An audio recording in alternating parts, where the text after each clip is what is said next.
embellished the encounter with rainbows and sparkles until it resembled something. Something too mortifying to ever admit aloud, even to Penny, Emma and Nicola. In truth, Alex avoided admitting it to herself. From that day forward, whenever she visited Hatchard's, or the Temple of Muses, or even the Minerva Library, she looked for him, imagining that they might collide once again, and he would confess, over afternoon tea that lingered into dinner, that he'd been haunting the bookshops too, hoping to meet with her. Because naturally, in those 2 minutes of painful, one-sided conversation, he'd divined that an incoherent, clumsy, working-class girl small enough to fit into the average kitchen cupboard was everything he'd always yearned to find. "You're exactly what I've been searching for. Now that I've found you, I'll never let you go. Alexandra, I need you."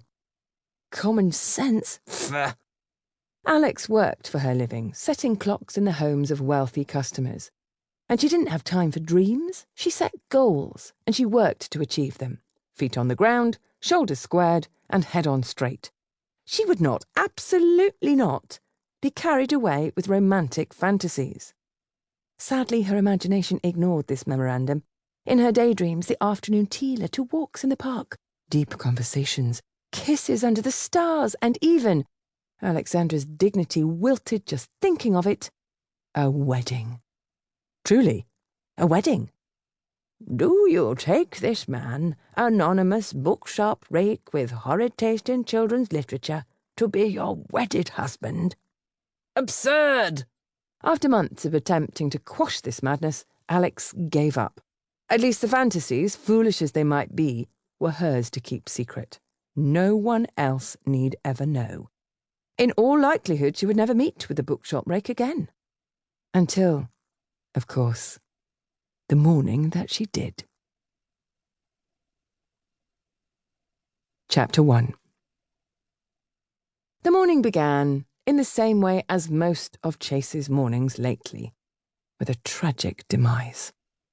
"She's dead." He turned onto his side. As he blinked, Rosamund's face came into focus. "What was it this time?" "Typhus." Charming. Using the sofa's upholstered arm for leverage, he pushed to a sitting position. As he did so, his brain sloshed with regret. He rubbed his temples, rueing his behaviour the night before, and his licentiousness in the very early morning. While he was at it, he decided he might as well regret his entire misspent youth, too. Clear a bit of his afternoon schedule. It can wait until later. Once his head ceased ringing, and he'd washed off the cloying scent of French perfume. "It must be now," Daisy says, "or else the contagion could spread. She's preparing the body." Chase groaned. He decided it wasn't worth arguing, might as well have it done with. As they began climbing the 4 flights of stairs to the nursery, he interrogated his 10-year-old ward. "Can't you do something about this?" "Can't you? She's your little sister. You're her guardian." He grimaced, rubbing his throbbing temple. "Discipline isn't one of my particular talents." "Obedience isn't one of ours," Rosamund replied. "I've noticed. Don't think I didn't see you pocket that shilling from the side table."